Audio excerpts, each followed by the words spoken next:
A decision made thousands of miles away is causing heartbreak right here in the tri-state. The Ethiopian government says it will now process only 5 adoptions a day.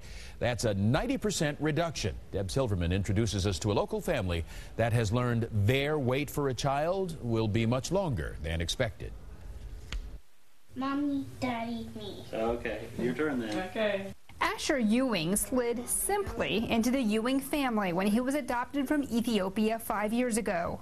He loves football and video games and Skyline. Asher has 3 older siblings, and his parents recently started the process to adopt another child from Ethiopia, but they have now learned that their wait for another addition to the family won't be a year, it will be several years. As an adoptive mom, I was really heartbroken and just kind of in shock. I was just not prepared for that long of a wait. But for us, it's just an inconvenience. And for the kids, you know, it's their life. Every life is precious and it's their life. So it really impacts every orphan's life that doesn't get adopted.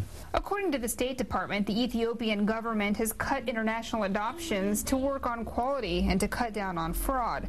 Mariah Gray Kolpeck of Westchester is on the board of an international adoption agency. Children who could have been adopted at the age of 6 to 9 months, it will take 5 to 7 years for those children to be adopted. So can you imagine those kids then being in orphanages for 5 to 7 years?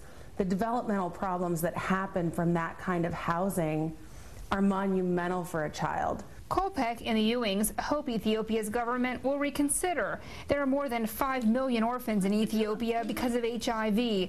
Under the previous adoption policy, about 4,000 of them were adopted each year. Every kid needs a family, and these kids don't have families. In Mason, Deb Silverman, 9 News. About 100 families in the tri-state have adopted children from Ethiopia. Many of them have signed a petition to sway the Ethiopian government on this issue. About 40,000 people have signed that petition so far.